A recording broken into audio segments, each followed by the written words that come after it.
नमस्कार साथियों, आप लोग कैसे हो? मैं आशा करती हूँ कि आप लोग बहुत अच्छे होंगे। 21 जनवरी 2024 की सीटेट की तैयारी करने वाले अभ्यर्थियों के लिए बहुत ही महत्वपूर्ण क्लास एनसीएफ 2005। मित्रों, ऐसा हो ही नहीं सकता है कि सीटेट की परीक्षा में एनसीएफ 2005 से क्वेश्चन नहीं आए। संपूर्ण एनसीएफ आप इस क्लास में देखेंगे।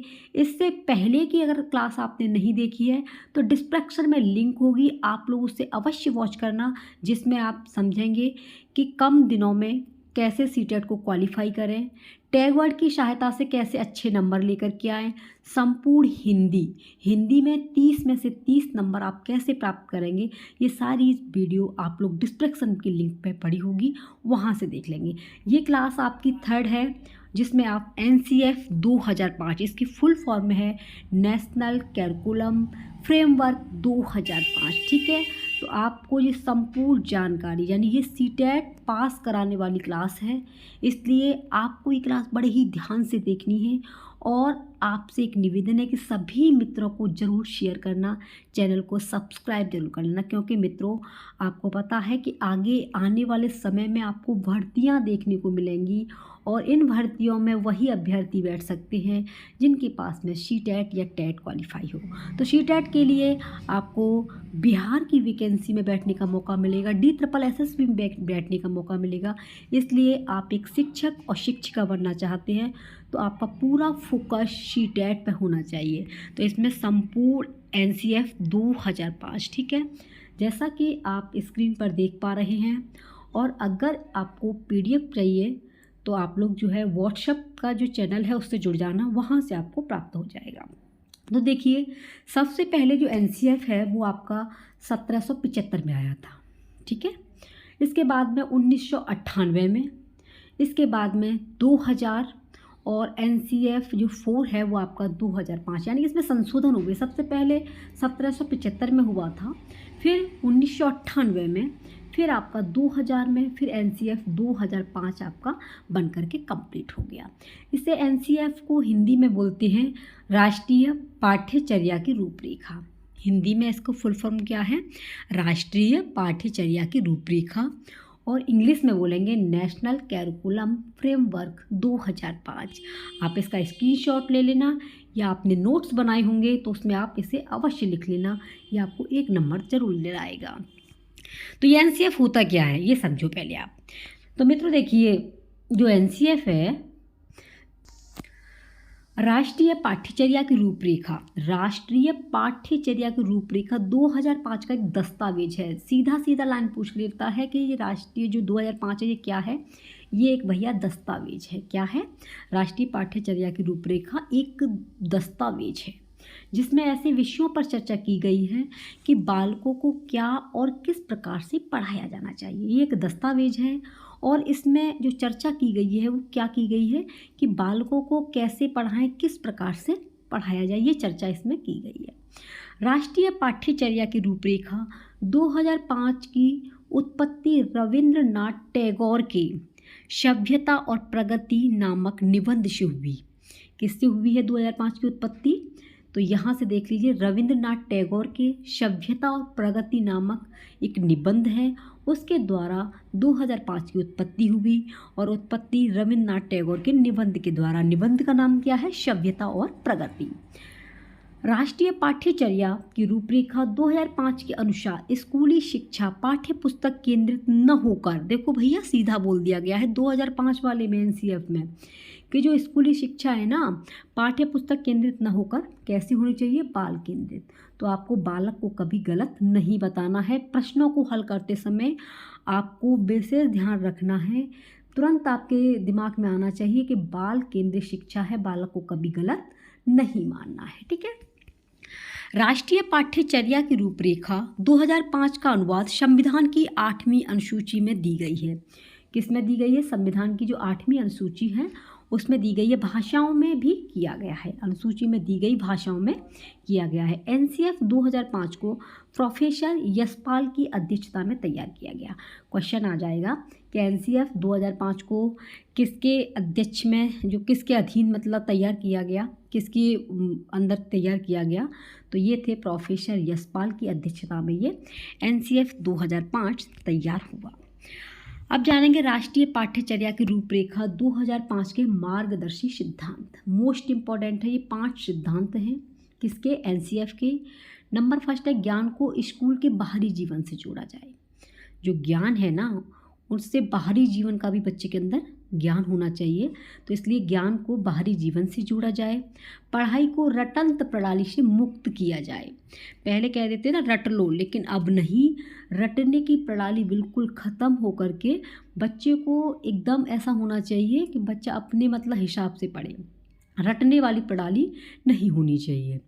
पाठ्यचर्या पाठ्यपुस्तक केंद्रित ना हो तो कैसी हो फिर, बाल केंद्रित, ठीक है। पाठ्यचर्या पाठ्यपुस्तक केंद्रित नहीं होनी चाहिए।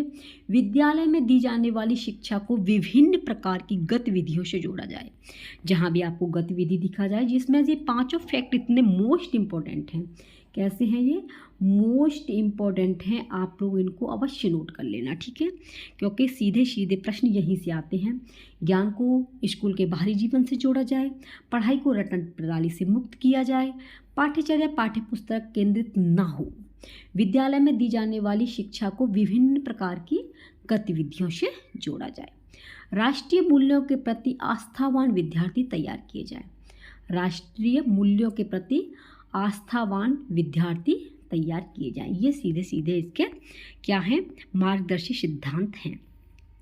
नेक्स्ट है नेशनल कैरिकुलम फ्रेमवर्क 2005 का निर्माण एनसीईआरटी द्वारा किया गया था। ये जो था आपका एनसीएफ 2005, इसका जो निर्माण हुआ था ये एनसीईआरटी द्वारा किया गया था, ठीक है, किसके द्वारा, एनसीईआरटी। एवं इसको पूर्ण करने का कार्य निर्देशक प्रोफेसर कृष्ण कुमार के नेतृत्व में किया गया था। इसको जो पूरा किया गया था, तो ये पूरा जो हुआ था, ये किसके अधीन हुआ था, ये थे प्रोफेसर कृष्ण कुमार, इनके नेतृत्व में ये पूरा हुआ था। इसका प्रमुख लक्ष्य आत्मज्ञान, इसका लक्ष्य क्या है, आत्मज्ञान, अर्थात विद्यार्थियों को अलग अलग अनुभवों का अवसर देना। विद्यार्थियों को अलग अलग अनुभवों का अवसर देकर उन्हें स्वयं ज्ञान की प्राप्ति करनी होती है। ये था इसका जो है क्या, यानी कि लक्ष्य था, इनका जो नेतृत्व किया गया था, इसका जो प्रमुख लक्ष्य यही था कि बच्चे को आत्मज्ञान की प्राप्ति होनी चाहिए। नेक्स्ट है राष्ट्रीय पाठ्यचर्या की रूपरेखा 2005 के अनुसार हर विद्यार्थी की अपनी क्षमता और कौशल होते हैं। 2005 में कहा गया है कि बच्चा जो होता है या विद्यार्थी जो होता है उसकी अपनी क्षमता होती है और अपने कौशल होते हैं। कौशल कितने होते हैं भैया, 4 होते हैं, ये बता दिए हैं। कौन कौन से हैं कमेंट पर जरूर बताना अगर आपने कल की क्लास को देखा है तो हर विद्यार्थियों को उसे व्यक्त करने का मौका प्रदान किया जाना चाहिए। यानी अपनी क्षमता है, अपने कौशल हैं, तो हर विद्यार्थी को उसे व्यक्त करने का मौका प्रदान किया जाना चाहिए, कहने का अवसर देना चाहिए। राष्ट्रीय पाठ्यचर्या की रूपरेखा 2000 प्रमुख के सुझाव, इसके सुझाव क्या हैं सुझाव, किसी भी प्रकार की सूचना को ज्ञान मानने से बचा जाए। ये कहते हैं कोई भी सूचना हो उसे ज्ञान मानने से बचा जाए। ऐसा नहीं है कि हर एक सूचना ज्ञान प्रदान करती है। तो ये राष्ट्रीय पाठ्यचर्या का जो प्रमुख सुझाव है कि कोई भी ऐसी चीज़ है पहले उसे सोचो समझो, किसी भी जो सूचना है उसे ज्ञान मत मानो कि ये ज्ञान ही है।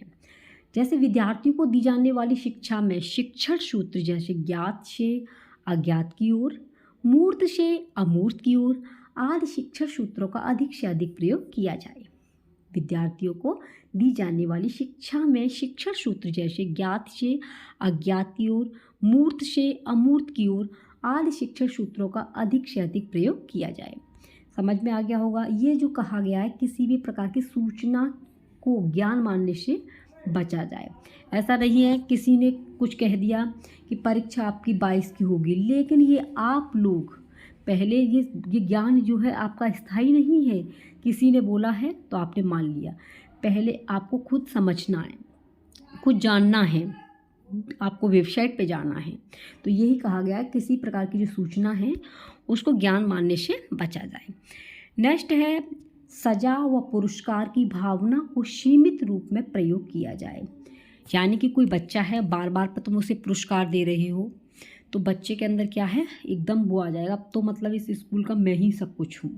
तो बार बार पे अगर तुम सजा दे रहे हो, बच्चे ने थोड़ी गलती कर दी, आप उसमें मतलब डांट दिया, पुरस्कार दे रहे हो किसी बच्चे को, कोई बच्चा थोड़ा सा अच्छा काम कर रहा है, ले भैया पेन ले, तो इन चीज़ों से बचा जाए। सीमित यानी कि तुम्हें लगता है कि हाँ अब मुझे देना चाहिए, बच्चे का जो लास्ट वो है, लास्ट मूल्यांकन किया है, तब बच्चे को पुरस्कार देना चाहिए। सज़ा बच्चे को बहुत कम देनी चाहिए, यानी कि जब ज़्यादा कुछ हो तब। किसी खास उपलब्धि पर पुरस्कार देना, देखो आ गया ना, किसी खास उपलब्धि पर पुरस्कार देना है। सह शैक्षिक, मोस्ट इम्पोर्टेंट लाइन है भैया जी, सह शैक्षिक गतिविधियों में बच्चों के अभिभावकों को भी जोड़ा जाए। सह शैक्षिक गतिविधियाँ क्या होती हैं, जैसे कि हम स्कूल में बच्चों को टूर पे ले जाते हैं, बच्चों में कल्चर एक्टिविटीज़ जो कराते हैं, उन सारी गतिविधियों में अभिभावकों को भी जोड़ा जाए। ठीक है, और आपको आजकल पता है कि पेरेंट्स मीटिंग होती है, तो वो आपकी सह शैक्षिक गतिविधियों के अंतर्गत आती है। एनसीएफ 2005 बिना बोझ की शिक्षा पर जोर देता है। ये कहता है कि बिना बोझ के शिक्षा, ये आ जाता है क्वेश्चन सीधा कि बिना बोझ की शिक्षा पर जोर दिया गया है किसके अकॉर्डिंग, तो एनसीएफ 2005 के अकॉर्डिंग। ठीक है, और जब इस क्लास को आप कंप्लीट देख लें तो आप मित्रों जो पुराने पेपर हैं ना, जो आपकी प्रश्न पत्र हल कर रहे हो, उन प्रश्न पत्र को हल करके बताना कि आपको कितना समझ में आया और आपको कितने प्रश्न एनसीएफ 2005 से प्रश्न पत्र में मिले। नेक्स्ट लाइन है आपकी, एनसीएफ 2005 के अनुसार बच्चों को मातृभाषा में शिक्षण किया जाए। किसमें, मातृभाषा में शिक्षण किया जाए, बच्चे की जो मातृभाषा होती है ना उसमें बच्चे को पढ़ाया जाए। यह बहुत महत्वपूर्ण व संसाधन का कार्य करती है। विशाल पाठ्यक्रम व मोटी किताबें शिक्षा प्रणाली की असफलता का प्रतीक है। ये कहता है एनसीएफ 2005 के पाठ्यक्रम में जो मोटी मोटी किताबें होती हैं वो क्या है, असफलता का प्रतीक है। किताबें संदर्भात्मक और बच्चों के जीवन के अनुभव पर आधारित हों। यानी किताबें जो है संदर्भात्मक और बच्चों के जीवन के अनुभव पर आधारित होनी चाहिए। यानी कि मोटी मोटी किताब पढ़ करा दी, बच्चे के भेजा में कुछ बैठ नहीं रहा है, तो ये क्या है, असफलता का कारण है। बच्चों को जो किताबें हैं वो बच्चों के जीवन के अनुभव के आधार पर प्रदान की जानी चाहिए। नेक्स्ट पॉइंट है, मूल्यों को उपदेश देकर नहीं वातावरण देकर स्थापित किया जाए। जो बच्चों के मूल्य होते हैं, नैतिक मूल्य हैं, वो उपदेश न दे करके वातावरण देकर स्थापित किया जाए। वातावरण के अकॉर्डिंग बच्चों को दिखाओ, बच्चे की समझ में आ जाएगा। बच्चों को स्कूल से बाहर जीवन से तनाव मुक्त वातावरण प्रदान करना। बच्चों को स्कूल से बाहर जीवन से तनाव मुक्त वातावरण प्रदान करना, एनसीएफ 2005 के अनुसार। पुस्तकालय में बच्चों को स्वयं पुस्तक चुनने का अवसर दें। जब पुस्तकालय लाइब्रेरी हो, बच्चे उसमें स्वयं अपनी इच्छा के अनुसार किताबें चुन सकते हैं, ये ऐसा अवसर प्रदान होना चाहिए। सांस्कृतिक कार्यक्रमों में मनोरंजन के स्थान पर सौंदर्य बोध को बढ़ावा दिया जाए। शिक्षकों को अकादमिक संसाधन व नवाचार आदि समय पर पहुंचा जाए। ठीक है, शिक्षकों को अकादमिक संसाधन व नवाचार आदि समय पर पहुंचाएं। समुदाय को मानवीय संसाधन के रूप में प्रयुक्त होने का अवसर दें। जो समुदाय होता है, समुदाय मतलब एक से अधिक व्यक्ति जहाँ एकत्रित हों, तो वहाँ पर मानवीय संसाधन के रूप में प्रयुक्त होना चाहिए। मनुष्य का भाईचारा, ठीक है, वो होना चाहिए। नेक्स्ट पॉइंट है, मानसिक स्तर एवं योग्यता के अनुसार पाठ्यक्रम का निर्धारण हो। बच्चे की जो बुद्धि लब्धि है, उसकी जो योग्यता है, उसके अनुसार पाठ्यक्रम होना चाहिए। शांति शिक्षा को बढ़ावा, महिलाओं के प्रति आदर एवं जिम्मेदारी का दृष्टिकोण विकसित करने की कार्यक्रम का आयोजन करना। शांति शिक्षा को बढ़ावा मिलना चाहिए, महिलाओं के प्रति आदर एवं जिम्मेदारी होनी चाहिए। ये सभी एनसीएफ 2005 के अंदर आता है। नेक्स्ट है, बालकों के चहुमुखी विकास पर आधारित पाठ्यचर्या हो। जो पढ़ाने की क्रिया हो उसमें बच्चे का चहुमुखी विकास होना चाहिए। चहुमुखी मतलब मानसिक, शारीरिक, आर्थिक सभी तरीके से बच्चे का विकास होना चाहिए। सभी विद्यार्थियों हेतु समावेशी वातावरण तैयार करना। जितने भी हमारे जो विद्यार्थी हैं, चाहे कोई कैसा भी विद्यार्थी हो, गरीब है, अमीर है, तो इसमें दे दिया सभी विद्यार्थियों के लिए, ठीक है। समावेशी वातावरण यानी कि उसमें सभी बच्चों का एक सा वातावरण होना चाहिए, क्योंकि कहा भी गया है कि आप गरीब पैदा हुए हैं तो ये आपकी गलती है। अगर आप गरीब पैदा हुए हो तो ये आपकी गलती नहीं है। अगर आप गरीब मरते हो तो ये आपकी गलती है। इसलिए सभी विद्यार्थियों हेतु समावेशी वातावरण तैयार करना। एनसीएफ 2005 का प्रमुख सूत्र क्या है? तो प्रमुख सूत्र अभी बताया है, बिना भार के अधिगम। बिना भार के अधिगम, क्योंकि लर्निंग विदाउट आपका क्या है, वर्डन। लर्निंग विदाउट वर्डन, ये है आपका बिना भार के अधिगम। एनसीएफ 2005 में शिक्षक के प्रति दृष्टिकोण शिक्षक ज्ञान का स्रोत नहीं है, ठीक है, ये समझ में आ गया होगा। शिक्षक ज्ञान का स्रोत नहीं है, अपितु एक ऐसा सुगम करता है जो सूचना को अर्थ बोध में बदलने की प्रक्रिया में विविध उपायों द्वारा बच्चों हेतु सहायक हो, सुविधादाता होता है शिक्षक।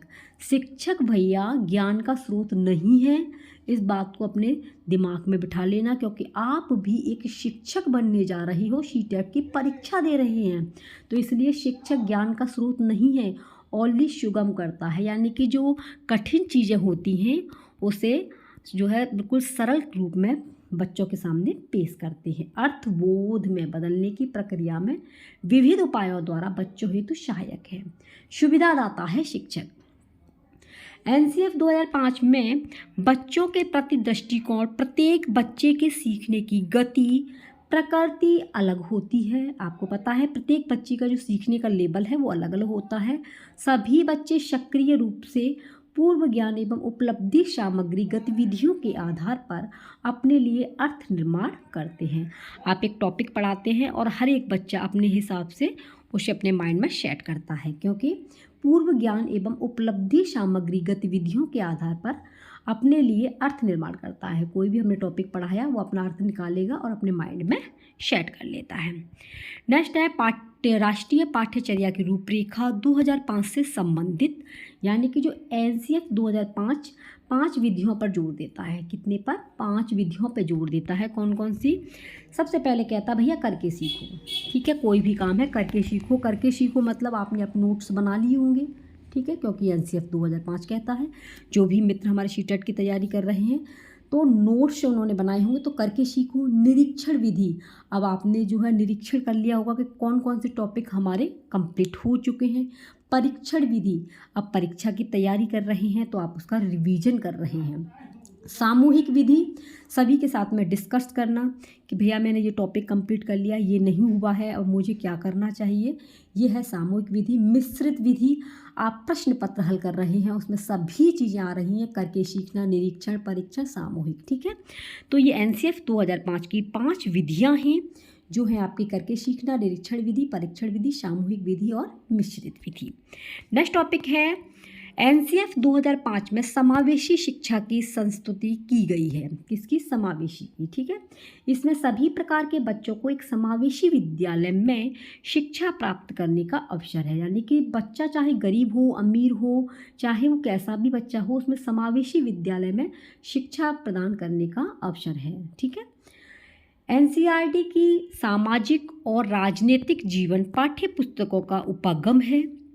अवधारणाओं को स्पष्ट करने के लिए केस अध्ययनों और कथाओं का प्रयोग करना, ये है देखो मोस्ट इम्पोर्टेंट, केस अध्ययनों और कथाओं का प्रयोग करना। ये आपके पहले भी क्वेश्चन आ चुका है, तो ये एनसीएफ 2005 के अंदर आता है, एनसीईआरटी केस अध्ययनों के आधार पर, ठीक है। गणितीय शिक्षा का मुख्य उद्देश्य, ये गणित के जो भी आप प्रश्न पत्र हल करेंगे तो यहाँ से क्वेश्चन बहुत आएंगे। गणितीय शिक्षा का मुख्य उद्देश्य क्या है? पूर्व धारणाओं को उनके तार्किक निष्कर्ष का अनुशीलन करने और अमूर्तन का संचलन करने के लिए संसाधनों का विकास करने, ठीक है। अनुशीलन करने और अमूर्तन का संचालन करने के लिए संसाधनों का विकास करना। यह मानव संसाधन विकास मंत्रालय की पहल पर, किस पर? मानव संसाधन विकास मंत्रालय की पहल पर NCERT द्वारा तैयार किया गया नवीनतम क्या है? दस्तावेज। NCERT द्वारा तैयार किया गया नवीन यानी नया क्या है? ये दस्तावेज है। NCF 2005 के अध्यक्ष कौन है भैया? प्रोफेसर यशपाल। यह क्या है यानी NCF 2005 है क्या? तो यह शिक्षा के क्षेत्र में प्रमुख दस्तावेज है। क्या है ये? NCF 2005 शिक्षा के क्षेत्र में प्रमुख दस्तावेज। राष्ट्रीय पाठ्यचर्या का प्रमुख उद्देश्य क्या है? तो उद्देश्य है शिक्षा बिना बोझ के। शिक्षा बिना बोझ के। भारत में अब तक 3 राष्ट्रीय पाठ्यचर्या दस्तावेज बन चुके हैं। कितने बन चुके हैं? अभी मैंने आपको बताया है 3 बन चुके हैं आपके पाठ्यचर्या दस्तावेज। पहला राष्ट्रीय पाठ्यचर्या 1975 में बना था, दूसरा 1988 में और तीसरा आपका 2000 में। और ये है आपका राष्ट्रीय पाठ्यचर्या की रूपरेखा 2005। 2000 के बाद में 2005 में नया रूपरेखा बनके तैयार हो गई। 2005 मित्रों NCF का प्रारंभ शिक्षा शास्त्री रविंद्रनाथ टैगोर सभ्यता और प्रगति को आधार मानकर किया गया था। किसे? जो रविंद्रनाथ टैगोर थे, इनकी सभ्यता और प्रगति नामक एक निबंध था, उसे आधार मान करके किया गया था। रूपरेखा तैयार करने के लिए 23 सदस्यों की, कितने की? 23 सदस्यों की समिति का गठन किया गया। इस समिति के द्वारा 21 राष्ट्रीय बिंदुओं पर गठन किया गया है। 23 सदस्य थे और इस समिति के द्वारा 21 राष्ट्रीय बिंदुओं पर गठन किया गया। 2005 का निर्माण मानव विकास संसाधन मंत्रालय द्वारा हुआ। 2005 का निर्माण किसके द्वारा? मानव विकास संसाधन द्वारा।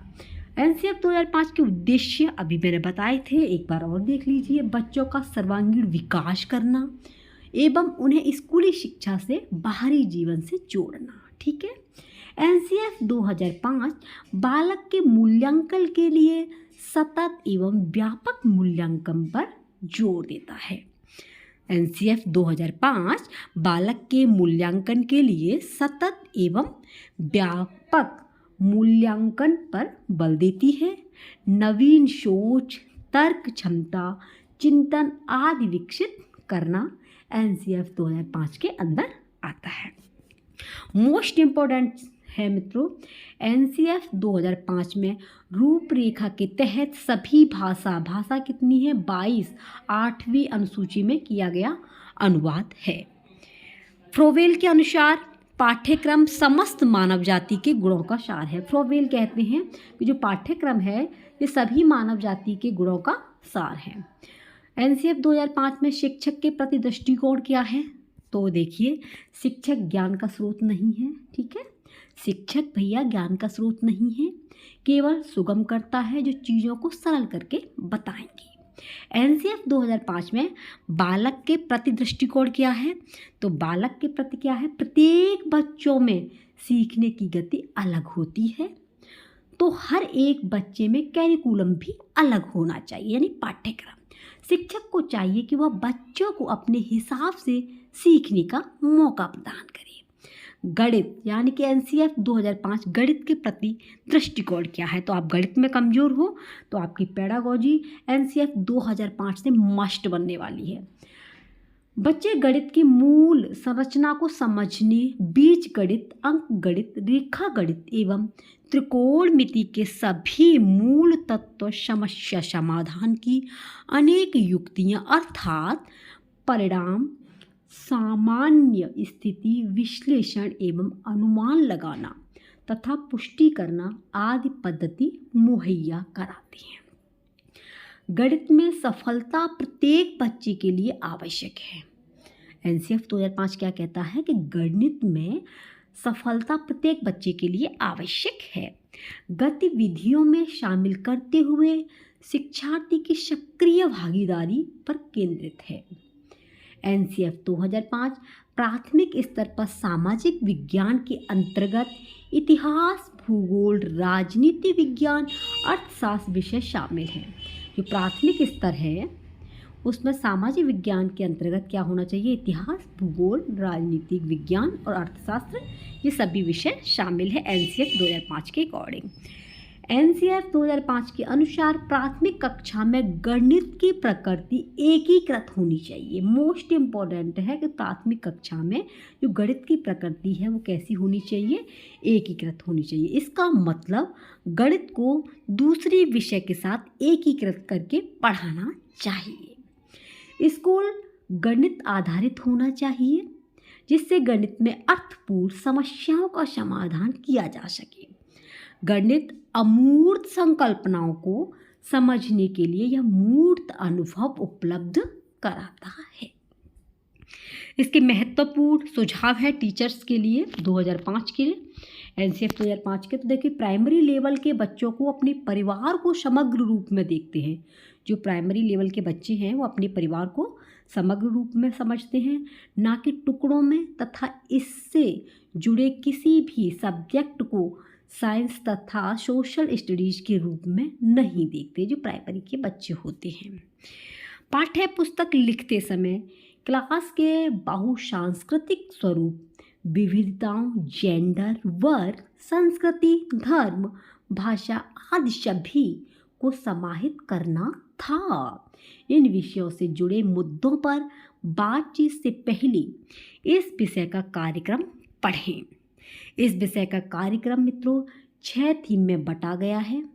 एनसीएफ 2005 के अनुसार कक्षा 3 से 5 तक के पर्यावरण अध्ययन की 6 थीम हैं और 6 थीमों में वो विभाजित है। कौन कौन सी है? परिवार एवं मित्र, ठीक है, भोजन, पानी, आवास, यात्रा, चीज़ें जो हम बनाते हैं और करते हैं। पहला है जो 6 थीमों में जो विभाजित है, बटी हुई हैं, परिवार एवं मित्र, भोजन, पानी, आवास, यात्रा, चीज़ें जो हम बनाते और करते हैं। बालक सक्रिय है, वह स्वयं से जाने और सीखे और नई नई चीज़ों को आजमाए। बालक कैसा है? सक्रिय है, वह स्वयं से जाने और सीखे और नई नई चीज़ों को आजमाए, जोड़ तोड़ करे, गलतियाँ करे और स्वयं सुधार करे। बच्चों को गलतियाँ करने का मौका मिलना चाहिए, ठीक है। जब गलती नहीं करेगा तो बच्चा सुधार कैसे करेगा भैया? सीखना सक्रिय व सामाजिक गतिविधि है। सीखने में यांत्रिकता या अयांत्रिकता मतलब होता है बार बार नहीं होनी चाहिए। सीखने में ये यांत्रिकता आपका नेगेटिव वर्ड है, ठीक है। तो ये एनसीएफ 2005 कहता है कि सीखने में यांत्रिकता बार बार नहीं होनी चाहिए। सीखने को डर और अनुशासन की जगह आनंद एवं संतोष से जोड़ा जाए। अगर हम बच्चे को कोई चीज़ सिखा रहे हैं तो डर से नहीं, आनंद एवं प्यार से, संतोष से सिखाया जाए बच्चों को। बालक को स्कूल, घर, समुदाय आदि सब जगह महत्वपूर्ण माना जाए। ये नहीं कि स्कूल में ही बच्चे को मान लो, घर में भी भैया, समुदाय में भी, सब जगह बच्चे को जो है कैसा मानना चाहिए? बच्चे को जो है अच्छा मानना चाहिए। बालक को स्कूल, घर सभी जगह महत्वपूर्ण समझा जाए। उसकी भाषा, संस्कृति को भी सम्मान दिया जाए। प्राथमिक स्तर पर पाठ्यचर्या की सभी गतिविधि में भाषा व गणित का महत्वपूर्ण स्थान माना गया है। प्राथमिक स्तर पर, ठीक है। बहुभाषीय कक्षा शिक्षण 3 भाषाओं त्रिभाषा सूत्र की वकालत करता है। जो बहुभाषिक होता है ना, ये 3 भाषाओं को महत्व देता है, ठीक है। मातृभाषा हिंदी और एक आपकी कोई सी भी हो सकती है। इसमें भाषा के 4 कौशल की बात कही गई है: सुनना, बोलना, पढ़ना, लिखना।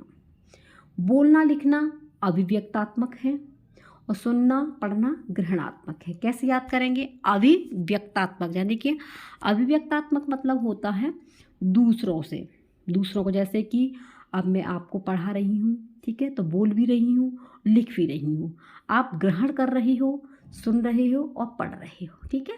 तो ये थी मोस्ट इम्पोर्टेंट एनसीएफ 2005 की सारी बातें।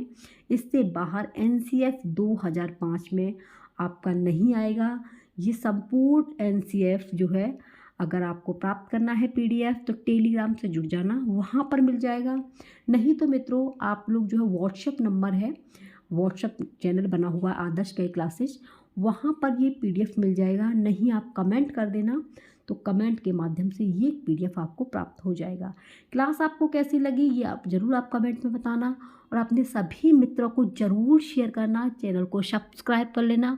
और मित्रों 21 जनवरी की आपकी परीक्षा है, तो 21 जनवरी से पहले पहले आपको इतना मटेरियल मिल जाएगा कि आपकी बार आपका सीटेट कोई पास होने से नहीं रोक सकता। ठीक है, मिलते हैं नेक्स्ट वीडियो में।